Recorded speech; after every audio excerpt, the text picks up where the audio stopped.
ఓం శ్రీ సాయిరామ్. శ్రీ సచితానంద సద్గురు సాయినాథ్ మహారాజ్కి జై. శ్రీ షిరిడి సాయిబాబా వారి జీవిత చరిత్ర పారాయణ గ్రంథం శ్రీ సాయి సచ్చరిత్రములోని 15వ అధ్యాయంలోని అంశములు తెలుసుకుందాం. గ్రంథ రచయిత శ్రీ హేమాడ్ పంత్ వారు భక్తులకు ఈ విధంగా తెలియజేస్తూ ఉన్నారు. పూనా మరియు అహ్మద్నగర్ జిల్లాలలో బాబాను గూర్చి అందరికీ తెలియను, కానీ నానాసాహెబ్ చందోర్కర్ ఉపన్యాసముల వల్లను దాసగణు మహారాజ్ హరికథల వల్లను బాబా పేరు కొంకణ దేశమంతియు ప్రాఖ్యను. నిజముగా దాసగణు మహారాజ్ తన చక్కని హరికథల వల్ల బాబాను అనేకులకు పరిచయమనర్చెను. హరికథలు వినుటకు వచ్చిన వారికి అనేక రుచులుండును. కొందరు హరిదాస్ గారి పాండిత్యమునకు సంతసించెదరు.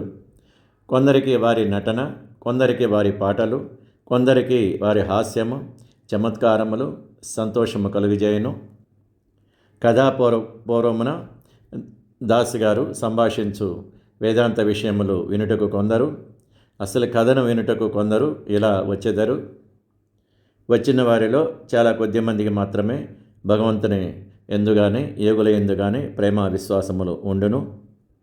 కానీ దాసగణు మహారాజు యొక్క హరికథల వినువారలు మనస్సులపై కలుగు ప్రభావం అతి సమ్మోహనకరంగా ఉండెను. ఇచ్చటొక ఉదాహరణము తెలియజేసేదేమో. ఠాణాలోనున్న కోపినేశ్వరాలయంలో ఒకనాడు దాసగణు మహారాజు హరికథ చెప్పుచు సాయి మహిమలను పాడుచుండెను. కథను వినుటకు వచ్చిన వారిలో చోల్కర్ అనున్నతుడుండెను. అతడు చాలా పేదవాడు. ఠాణా సివిల్ కోర్టులో గుమస్తాగా పనిచేయుచుండెను. అతడు దాసగణు కీర్తన అతి శ్రద్ధగా వినెను. వాని మనస్సు కరిగాను. వెంటనే అక్కడికక్కడే మనస్సునందు బాబాను ధ్యానించి ఇట్లు మ్రొక్కుకొనెను. బాబా, నేను పేదవాడను. నా కుటుంబమునే నేను పోషించుకోలేకున్నాను.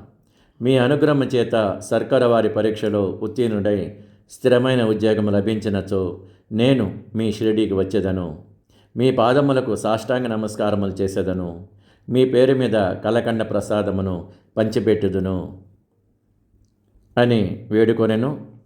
శ్రీ సాయిబాబా వారి కరుణా కటాక్షములచే బాబావారి అనుగ్రహంచే చోల్కరు పరీక్షలో పాసయ్యను. స్థిరమైన ఉద్యోగము కూడా దొరికెను. కనుక మొక్కు చెల్లించవలసిన బాధ్యత ఎంత త్వరగా తీర్చినచో అంత బాగుండును అనుకొనెను. చోల్కరు చాలా పేదవాడు. వాని కుటుంబం చాలా పెద్దది. కనుక షిరిడి యాత్ర చేయుటకు ఖర్చు పెట్టుకొనలేకుండెను. ఎవరైనా పర్వత శిఖరమునైనా దాటవచ్చును కానీ పేదవాడు తన ఇంటి గడపనే దాటలేడని లోకోక్తి కదా. భక్తుడు చోల్కరు ఏ విధంగానైనా శ్రీ సాయి మొక్కును త్వరలో చెల్లించవలెనని ఆతృతగా ఉండెను. కావున తన సంసారమునకు ఖర్చులను తగ్గించి కొంత పైకమును మిగిల్చవలెనని నిశ్చయించుకొనెను. తేనీటిలో వేయు చక్కెరను మాని ఆ మిగిలిన ద్రవ్యమును దాచుటకు ప్రారంభించెను.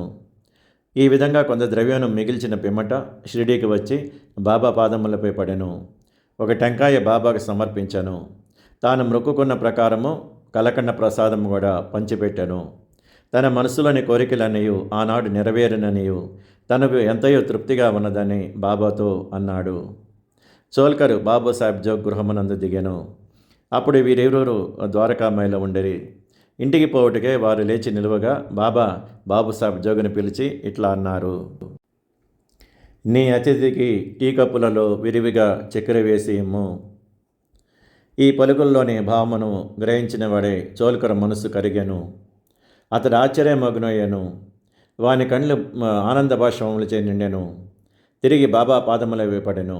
జోగు కూడా ఈ మాటలు విని టీ కప్పులలో చక్కెర ఎక్కువగా కలుపుట అను దాని భావము ఏమై ఉండనా అని ఆలోచించెను. బాబా తన పలుకులచే చోల్కరు మనస్సునందు భక్తి నమ్మకములను కలగజేయవలని ఉద్దేశించెను. వాని మొక్కు ప్రకారం తనకు రావాల్సిన కన్న చక్కెర ముట్టినదనియు తేయాకు నీళ్లలో చక్కెర ఉపయోగించకపోవటను రహస్య మనోనిశ్చయమును చక్కగా కనుగొనని చెప్పాను. బాబా ఇట్లు చెప్పని ఉద్దేశించాను. నా ముందర భక్తితో మీరు చేతులు చాపినచో వెంటనే రాత్రింబవళ్ళు నేను మీ చెంతనే ఉండేదను. నా దేహం మెచ్చట ఉన్నప్పటికీ సప్త సముద్రముల అవతల మీరు చేయుచున్న పనులు నాకు తెలియను. ప్రపంచంలో మీరు మీ ఇష్టం వచ్చిన చోటికి పొండి, నేను మీ చెంతనే ఉండేదను. నా నివాస స్థలము మీ హృదయం నందే కలదు. నేను మీ శరీరములనే ఉన్నాను. ఎల్లప్పుడూ మీ హృదయముల్లోనూ సర్వజన హృదయములందు కల నన్ను పూజింపుడు. ఎవరు నన్ను ఈ విధంగా గుర్తించెదరో వారు ధన్యులు, పావనులు, అదృష్టవంతులు. ఓం శ్రీ సాయిరాం. ఓం శ్రీ సాయిరాం. శ్రీ సచితానంద సద్గురు సాయినాథ్ మహారాజ్కి జై. ఈ కథాంశంలో భక్తుడైన చోళకరు తన మొక్కు తీరితే షిరిడి వచ్చి బాబాకి కలకండ ప్రసాదం సమర్పించుకున్నానని, ఇంకా బాబావారి ఆశీస్సులు, బాబావారి దర్శనం పొందుతానని సంకల్పం చేసుకోవడం జరిగినది. భక్తుడు చోళకరు గవర్నమెంటు సర్కారు పరీక్షలో పాస్ అవ్వటం, ఒక స్థిరమైన పర్మనెంట్ ఉద్యోగం రావటం జరిగినది. ఈ విధంగా అతను షిరిడి రావాలనుకున్న తన ఆర్థిక పరిస్థితులను బట్టి రాలేని స్థితిలో అతను ఉన్న ఖర్చులను తగ్గించుకునే రీతిగా చక్కెర లేని టీ తాగుతూ, చక్కెరను వేసుకోకుండా టీ తాగుతూ మరి ఎంతో కొంత ధనమును చేతిలో ఉంచుకొని మొక్కు తీర్చుకునే విధంగా షిరిడి రావటం జరిగినది. మరి ఈ భక్తుడు చేసిన కార్యాచరణ భగవంతుడి అయిన శ్రీ సద్గురు సాయినాథుల వారు దివ్య దర్పణంలో చూసినట్లుగా తిరిగి వెనుతిరిగే సమయంలో బాబుసాబ్ జోగుకు మీ స్నేహితుడికి విరివిగా టీలో చక్కెర విరివిగా వేసి ఇవ్వము అని అనటంతో భక్తుడు ఆనంద ఆచారానికి గురవటం జరిగినది. సద్గురు సాయినాథుల వారు భక్తుల కార్యాచరణను, భక్తుల మనోభావములను ఎల్లవేళలు నాకు తెలుస్తూ ఉంటాయని ఈ సందర్భంగా హామీ కూడా ఇచ్చినారు. ఎక్కడ ఉన్నా సరే ప్రపంచంలో మనం ఏం చేస్తున్నా సరే బాబావారు భక్తి మార్గంలో ఉన్న భక్తులకు గురించి బాబావారు ఎల్లవేళలా కాపాడుతూ ఉంటారని హామీ కూడా ఇవ్వటం జరిగిందని. ఓం శ్రీ సాయిరాం. ఓం శ్రీ సాయిరాం.